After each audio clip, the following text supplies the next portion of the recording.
Alors, nous allons voir comment fonctionne l'application Clarisoft, qui est une application de gestion scolaire qui va vous faciliter la tâche en matière de calcul de moyenne. Donc, pour cette première partie, nous allons montrer comment on peut installer l'application sur votre ordinateur. Là, c'est le fichier exécutable, le fichier .exe que vous avez sur le bureau de l'ordinateur. Et pour l'installer, on va suivre quelques étapes très simples. Ce que vous allez faire premièrement, on va localiser le dossier où nous allons installer le logiciel. Donc, vous allez accéder à votre disque local. Moi, j'ai ce PC en raccourci ici, donc je vais double-cliquer. Voilà, même si vous ne l'avez pas, il faut que vous accédez au disque local C. Vous allez y accéder. Voilà, vous cliquez pour l'ouvrir. Une fois que c'est ouvert, vous allez repérer le dossier utilisateur, si c'est en français, ou bien user, si c'est en anglais.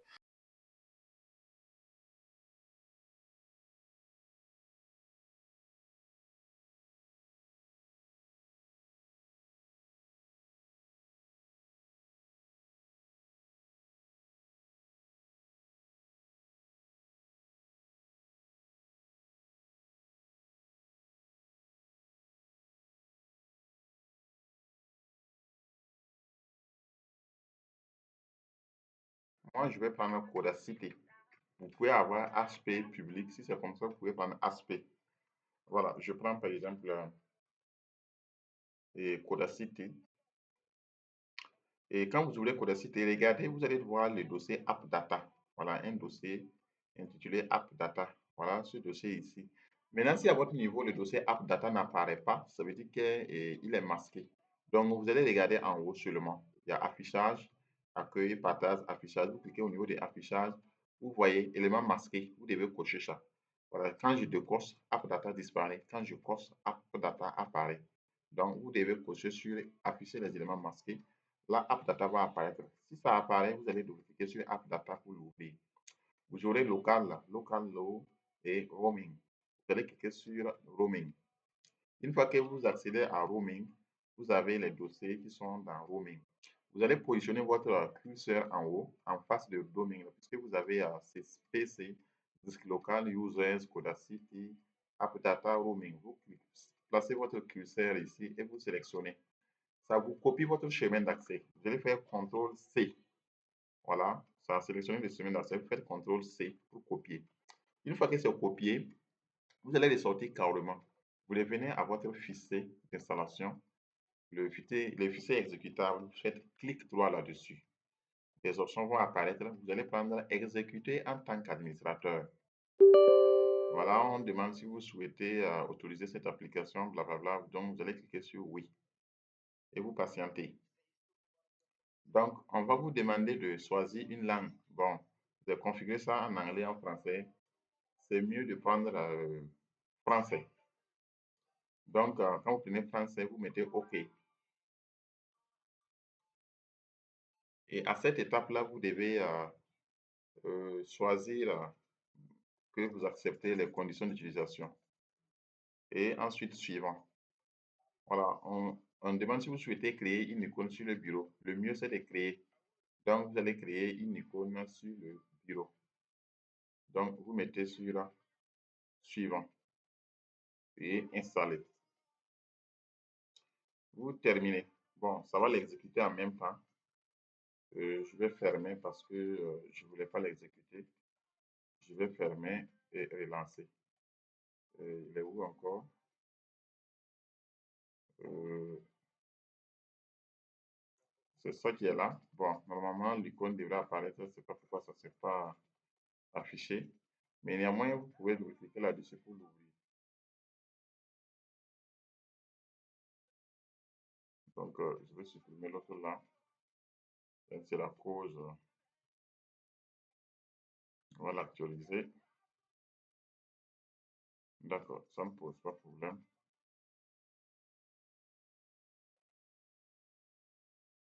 On va double-cliquer pour l'ouvrir.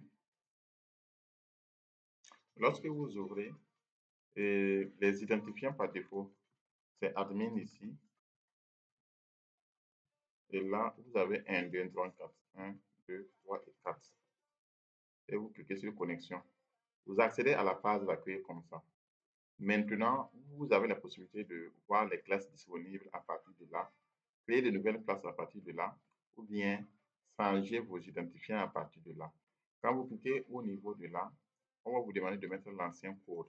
Je mets 1, 2, 3, 4 et je mets OK. Vous voyez là, vous pouvez changer les identifiants. Si vous avez fini de changer, il vous suffit de cliquer là pour les tourner. Maintenant, pour créer les classes, vous allez cliquer ici.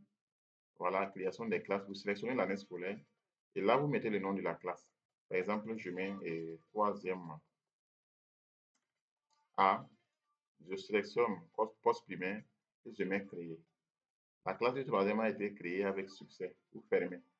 Si vous voulez ajouter une classe de cinquième comme ça, voilà, cinquième, peut-être la cinquième A. Voilà, je maintiens et ici sélectionner et OK. Ça a été créé. Je peux créer une classe de terminale. Donc, terminale D. C'est secondaire. Voilà. OK. J'ai 3 classes créées. Je peux fermer le formulaire. Vous voulez voir les classes créées, c'est à partir de là que vous allez cliquer. Donc, vous cliquez là. Vous sélectionnez l'année scolaire et vous pouvez afficher les classes en cliquant sur afficher classe. Les classes que vous avez créées vont s'afficher là. Voilà. Donc, si vous voulez supprimer une classe, vous voulez supprimer la classe de troisième par exemple, vous allez sélectionner troisième et vous prenez supprimer. Voilà, on vous demande, voulez-vous vraiment supprimer la classe de troisième? Voilà, vous cliquez. On vous demande un mot de passe pour confirmer. Vous devez mettre votre mot de passe 1, 3, 1, 2, 3, 4. Voilà, et OK. Et la classe de troisième a été supprimée. Voilà, mais en même temps, vous voyez qu'il y a un dossier archive qui a été créé. En réalité, avant la suppression, ça va activer la classe. Voilà, pour que vous puissiez retrouver ça après s'il y a le besoin. Voilà. Donc, une fois que les classes sont créées, vous pouvez aussi archiver les classes, toutes les classes. Vous sélectionnez l'année scolaire, vous pouvez l'archiver ici. Vous cliquez, on dit si vous voulez archiver. Donc, vous pouvez tout simplement cliquer sur OK. Donc, on dit l'année 2025-2026 a été archivée avec succès. Voilà, sauvegarde 2025, 12, 8, 15h49, 31 secondes. Donc, ça a été archivé dans un dossier. Vous pouvez retrouver ça plus tard. Donc, c'est bon. On a vu comment on peut créer une classe. On a vu comment on peut afficher les classes. On a vu également comment on peut archiver une classe ou supprimer une classe. Bien. Si nous voulons ouvrir une classe, je peux fermer ça d'abord. Si nous voulons ouvrir une classe, il suffit de cliquer dans ce dossier, sur ce dossier. Je sélectionne l'année scolaire, afficher les classes et ensuite je prends par exemple la classe de cinquième. Pour afficher la classe, il faut cliquer sur la touche Entrée de votre clavier. Vous tapez sur Entrée pour ouvrir la classe et vous patientez seulement. Il y a une requête en cours qui va commander l'affichage de la classe de 5e A. Voilà, là nous sommes dans la classe de 5e A, 5e A.xml. Voilà, donc voici l'interface de la classe. Et là, nous avons inscription. Je vais parcourir, après on va revenir en profondeur. Nous avons inscription. Voilà, et ça c'est un formulaire qui vous permet d'inscrire les élèves directement. Vous voyez, un formulaire d'inscription. Je peux fermer ça. Et au niveau du formulaire, on vous demande matricule, nom, prénom, bon, sexe, date de naissance, lieu de naissance, classe redoublée, ainsi de suite. Bon, on peut même inscrire un élève. Hein. Je lui donne le matricule 200. Voilà, et entrée. Vous pouvez taper sur entrée pour passer d'une case à l'autre. Hein. Nom et prénom, je vais mettre à Caporé, Sylvain. Voilà, je tape entrée. Le sexe, c'est masculin. Entrée, date de naissance 12 03 et 2009. Oh, 2000, je mets 2006 plutôt. Voilà, entrée, lieu de naissance, je vais mettre Bobo. Et classe redoublée, s'il a redoublé, s'il n'a pas redoublé, on laisse ça. Mais supposons qu'il a redoublé, je mets 6e comme ça. Voilà, pour enregistrer, vous cliquez ici sur enregistrer seulement. Et vous patientez, enregistrer. Donc, vous voyez que l'élève a été créé. Voilà, vous avez numéro 1, c'est 200, matricule 200, Caboret, Sylvain. Et sexe masculin, date 03 12 2006, il a 19 ans. Ça se calcule automatiquement. On peut ajouter un deuxième élève, par exemple, et 201 comme matricule. Voilà, et nom et prénom, je peux mettre Dima Céline. Voilà, et sexe et féminin, et lieu de naissance 13 ans, et date de naissance plutôt 13 ans, 09 et 2005. Et lieu de naissance, je peux mettre poussé. Et classe le doublé, si elle n'a pas de doublé, on peut laisser. Et on va cliquer sur enregistrer. Vous voyez que le deuxième élève aussi a été ajouté automatiquement. Maintenant, là, vous avez le nombre de filles, c'est 1, nombre de garçons, 1, total, effectif total, ça fait 2. Voilà, vous pouvez aussi modifier les informations des élèves à partir de ce formulaire-là. Vous pouvez prendre le premier ici, voilà, vous avez le premier élève. Vous pouvez avancer pour voir le deuxième. Vous pouvez laisser un élève aussi à partir de son matricule. Par exemple, vous tapez 200 ici et vous cliquez sur enregistrer et rechercher du moins ça affiche les informations de l'élève. Par exemple, Sylvain, si vous voulez changer son lieu de naissance, mettre par exemple la Koudougou. Voilà, Koudougou. Voilà, c'est fait. Vous pouvez cliquer sur le modifier. Voilà, on vous dit que les informations ont bien été enregistrées, ont été mises à jour. Et vous voyez que son lieu de naissance, au lieu de Bogo, c'est devenu Ouagadougou. C'est propre, sans problème. On peut fermer le formulaire.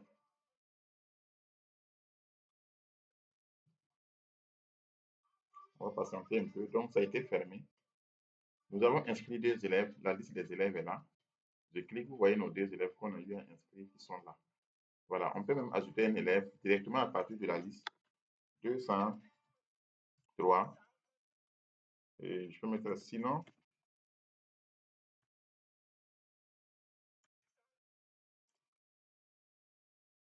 Albert. Voilà, sexe, on va mettre féminin. Et date de naissance, 11, je peux mettre 12, 06, 2008. Lieu de naissance, je vais lui attribuer Léo. Voilà, c'est bon. On a 3 élèves inscrits.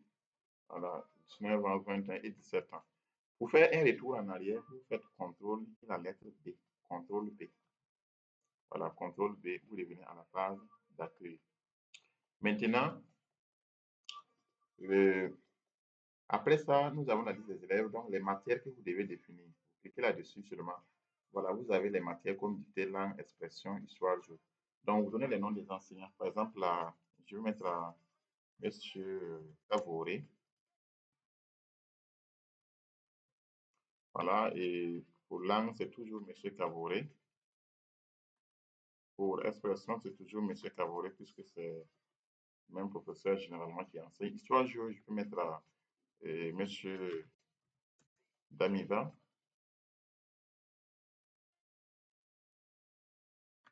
Mathématiques, je vais mettre Monsieur Cam.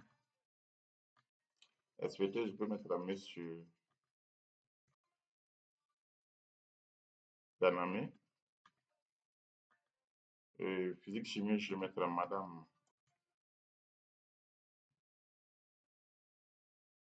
Delma. Anglais, je peux mettre Madame Indo. Bon, on est dans une classe de 5e, donc PC, ce n'est pas nécessaire, je l'enlève. Voilà, donc allemand, il n'y en a pas. Éducation civique, je vais mettre Monsieur, généralement le professeur d'histoire, je vais Monsieur Damiba. Voilà, et ici, EPS, je peux mettre Monsieur Boro. Conduite, je vais mettre Monsieur Saint-Poré. Voilà. Donc, on a renseigné les noms des professeurs. Il faut maintenant mettre les coefficients. Et je mets un ici au niveau de dictée, 2 en langue, 2 en expression. Histoire, je mets 3. Et mathématiques, je vais mettre 5. SVT, je vais mettre 3. Physique, chimie, il n'y en a pas. Anglais, je mets 3. Et allemand, il n'y en a pas. Éducation civique, je mets 1. EPS, je mets 2. Conduite, je mets 1. Donc, si c'est la même chose pour le deuxième trimestre, vous pouvez mettre, là c'est pour le premier trimestre, là c'est pour le deuxième trimestre, là c'est pour le troisième trimestre. Une fois que vous terminez, vous allez choisir le professeur principal. Donc, à partir de là, vous allez sélectionner ici. Prenez le professeur principal, je vais prendre M. Ganemi comme professeur principal. C'est fini, je fais CTRL B pour revenir à l'accueil. On a fini avec les matières. Là, c'est pour les photos, on va y revenir. Prenons paramètres. Là, vous allez définir les quotas. Les devoirs sont comptés pour combien de pourcents? 40, 50, 60. Donc, là, c'est plus 50, 50 et c'est bon.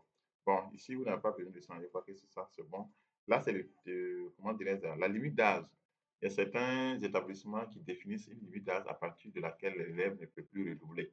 Donc, si chez vous, c'est appliqué, vous définissez la limite d'âge. Si c'est 20 ans ou 21 ans, vous allez mettre la limite là, 21 ans.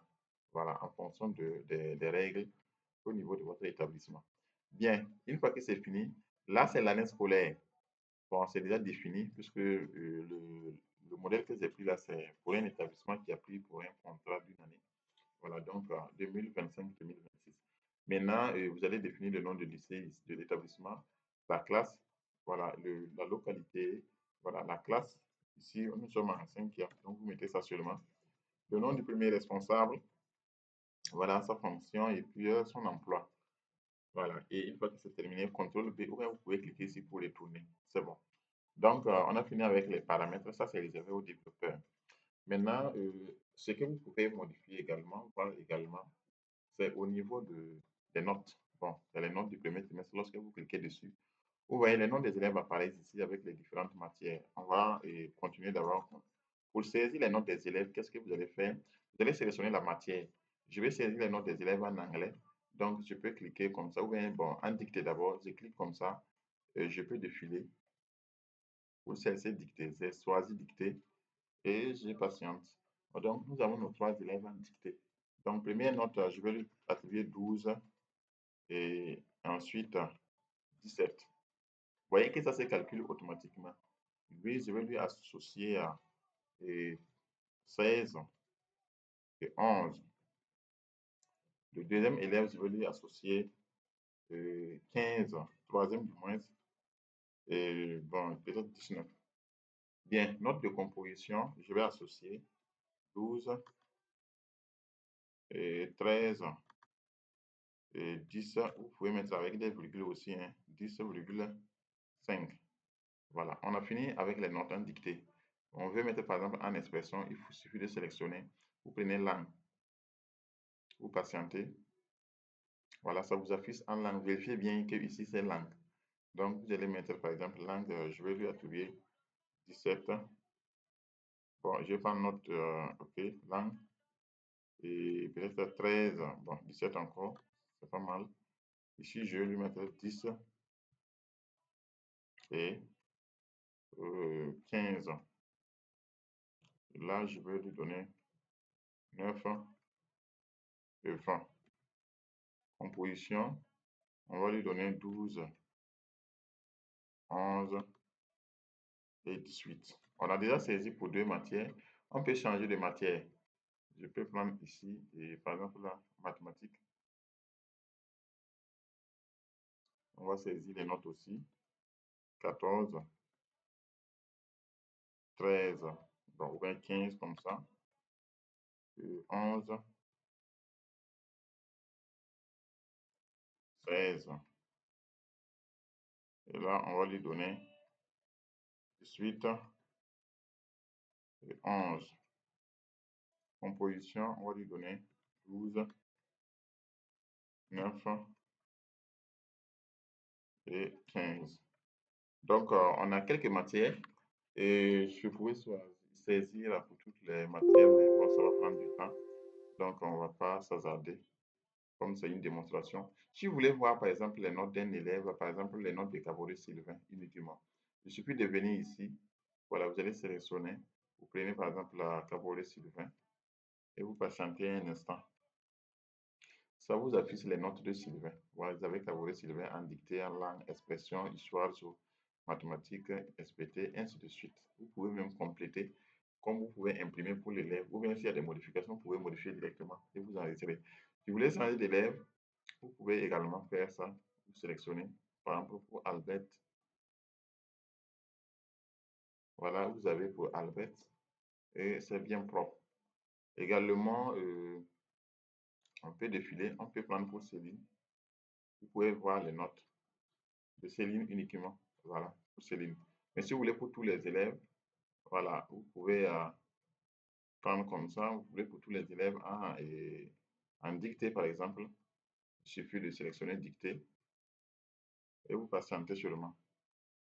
Voilà, ça vous affiche les notes de tous les élèves en dictée. Vous pouvez imprimer ça pour donner au professeur. Maintenant qu'on a fini avec les notes, on va faire CTRL B pour revenir à la page d'accueil. Maintenant, on peut voir le classement. Le classement 1, c'est le classement du premier trimestre. Là, c'est le classement du deuxième trimestre, classement du troisième trimestre. Prenons le classement 1. Vous voyez que le classement a déjà été fait. Nakaboré, Sylvain, Dima, Céline, Albert. Voilà. Et leur total de points 108, 50, 93 et 120. Voilà, il y a eu des classements comme on n'a pas renseigné dans toutes les matières, donc ça fait que les moyennes sont faibles. Alors que les coefficients, on a donné à toutes les matières. Donc, voilà, on a 4,72, 4,04 et 5,22 et 5,22. Voilà, le classement est fait avec les appréciations. Voilà, vous avez la classe 5e et PP, c'est M. Ganame. Voilà, la date, c'est le 8/12/2025. On peut imprimer ça en faisant CTRL P. Voilà, quelques réglages seulement et on imprime. CTRL B pour revenir en arrière. Également, si l'élève ne fait pas EPS, vous pouvez faire comme ça, vous sélectionnez inapte. Voilà, là, ça augmente un peu sa moyenne. Voilà, je vais choisir tous les élèves inaptes comme ça. Voilà, inapte. Voilà, vous voyez, ça augmente un peu les moyennes. Maintenant, qu'est-ce qu'on va faire? CTRL B. Il y a les traits aussi. Si l'élève avait des retraits, on allait ajouter. Pour les retraits des points, quand vous cliquez ici, par exemple, si Cabolet Sylvain a -1 au premier trimestre, vous allez mettre comme ça, un seulement, et c'est bon. Voilà, vous les partez, CTRL B. Au niveau des classements, vous allez constater ça. Vous voyez, lui, il a un point de moins. Donc, il a 108,50, -1, ça devient 107,50, et c'est à base de ça qu'on a calculé sa moyenne. C'est deuxième maintenant. CTRL B. Voilà, donc on a fini avec ça. On note les retraits. Maintenant, classement, on a vu ça. On peut voir le PV1. Le PV, effectif théorique, on a 3, dont un garçon et 2 filles. Pratique aussi. Voilà. Moyenne inférieure à 7. Tous les élèves ont une moyenne inférieure à 7. La faute moyenne, c'est 5,71 détenue par Albert et faire moyenne par Céline. Moyenne de la classe 5,09 faible. Et il y a les autres appréciations. CTRL B pour retour. Maintenant, ce qui est à voir, classement du deuxième trimestre, il n'y a rien là-bas pour l'instant. Mais les noms des élèves, classement du troisième trimestre également. Maintenant, si vous voulez voir les bulletins du premier trimestre, vous n'avez qu'à cliquer ici. Vous patientez. Vous voyez, on a Caboret Sylvain, matricule 200, né le 12/03/2006 à Kourou, sexe masculin, classe de 5e, l'effectif de la classe est 3, la classe régulière c'est 6e. Maintenant, les notes. Dictée coefficient 1, note 1, il a eu 12, note 2, il a eu 17, composition, il a eu 12. Le tout, ça fait 13,25. Il a 13,25 de moyenne, assez bien. Et le nom du professeur apparaît ici. Voilà, on a également langue. En langue, on a 2 coefficients 2, 17, 17 et également, comment dirais-je, 12, 14, 50, 29, bien, monsieur Caboret. En expression, on n'a pas enseigné. Voilà, et on a enseigné en mathématiques. Voilà les informations. Voilà, donc on peut imprimer le bulletin et puis les enseignants vont signer. Donc, je vais défiler pour que vous voyez en bas. Voilà, ici on a la moyenne du trimestre 5, 12. Voilà, le rang c'est deuxième sur 3 élèves. Les informations sur la classe. Voilà, ainsi de suite. Les retraits du point 1, motif absence. On peut continuer. Les appréciations. Ici, c'est blanc qui apparaît, c'est coché au niveau de blanc. Donc, si on fait un contrôle P, ça nous appuie sur le bulletin. Voilà comment le bulletin se présente. Voilà, quand vous allez imprimer le bulletin, aura ce format-là et c'est vraiment propre. je retourne, et c'est bon, CTRL B. Qu'est-ce qu'il reste à faire? Bon, pour le deuxième trimestre aussi, c'est la même chose. Vous allez prendre note du deuxième trimestre. Vous sélectionnez la matière, voilà, peut-être physique et anglais comme ça, et vous travaillez. Voilà, si vous finissez, vous pouvez changer de matière et ainsi de suite. On peut voir les élèves aussi directement ici. OK, CTRL B pour retourner. Je reviens au note du premier trimestre pour vérifier quelque chose. Je vais tenter de sélectionner les notes en expression, voir expression. Effectivement, en expression, on n'avait pas renseigné. Si j'attribue une note de 17, première note en expression, on va aller voir, CTRL B, revenons au niveau du bulletin. OK, je vais remonter. Vous voyez, pour cet élève-là, expression, on a attribué 18 et 17. Voilà, c'est venu. Quand vous renseignez, ça vient automatiquement. Donc, sa moyenne est passée 6,74. Il est devenu maintenant deuxième et premier du moins. Donc, CTRL B. Donc, vous allez faire ainsi pour le deuxième trimestre et pour le troisième trimestre. Voilà. Et à ça, quand vous allez finir, vous pouvez voir les passants, les redoublants et les exclus à partir de là. Voilà. Donc, tous les élèves sont exclus parce qu'il n'y a rien de bon pour l'instant. CTRL back. Vous pouvez voir également la fiche d'évaluation annuelle à partir de là. Il y a le PV annuel aussi qui est là. Voilà, PV annuel qui est là. Voilà, il y a le PV1 qui est là. Vous pouvez remonter un peu pour voir l'entête. Voilà. Il y a PV2 qui est là pour le deuxième trimestre. On peut encore remonter pour voir l'entête. Voilà. Il y a le PV3 aussi. Ici, bon, ça, c'est pas un problème. C'est parce que tout simplement, on n'a pas encore des données à traiter. Donc, voilà, ça affiche cela. Ça pose pas de problème. Dès qu'il y a des données, ça va prendre en compte et bien traiter les choses. Donc, on peut afficher la fiche d'évaluation annuelle ici. Quand vous cliquez, ça va trier des classements annuels par ordre de mérite. Voilà, uniquement les élèves classés par ordre de mérite. Voilà, la fiche est prête. Et quand vous voyez, ça classe par ordre de mérite. On a Caboret Sylvain, premier, il est exclu, malheureusement. Voilà, ainsi de suite. Voilà, et vous pouvez imprimer ça avec CTRL P également. Quand vous appuyez CTRL P, voilà, vous voyez qu'ici, bon, ça ne prend pas en compte toutes les moyennes. Donc, vous allez faire quelques réglages. Ici, au niveau de mise à l'échelle, vous allez cliquer là-dessus. Ajuster toutes les colonnes à une page. Donc, vous cliquez dessus.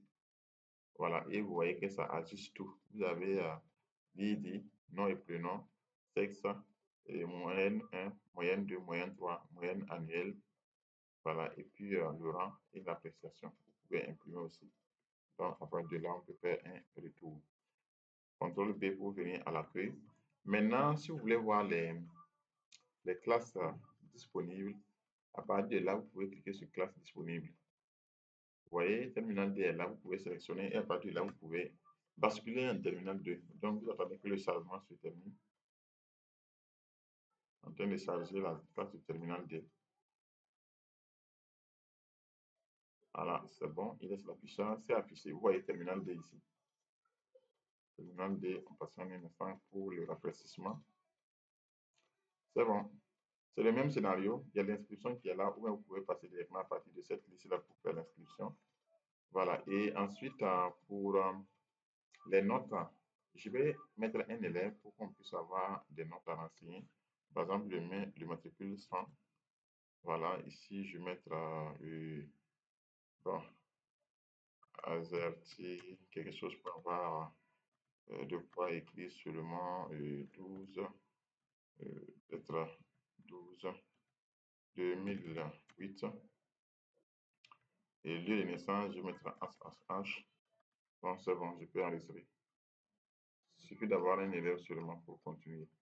Maintenant, quand je prends les notes du premier trimestre, vous avez philosophie, français, histoire, géo, mathématiques et ainsi de suite. On peut également faire une recherche là, prendre une matière, éducation civique par exemple. Bon, pour l'instant, on a un seul élève, donc on peut enseigner sans problème. Donc, c'est le même principe, contrôle pour retourner. Vous avez les classements, voilà, vous avez toutes les informations nécessaires. Donc, si vous avez fini, vous voulez totalement quitter, voilà, vous pouvez cliquer là pour sortir. Là, c'est les informations. Mais avant de renseigner les classes, il ne faut pas oublier surtout au niveau des matières et au niveau des paramètres. voilà, pour renseigner les informations mantrantes. Terminal D ici. Voilà, et retour. Donc, matière aussi, on n'a pas renseigné, vous pouvez renseigner ça. Donc, c'est bon. Donc, je pense que je vais fermer ça comme ça.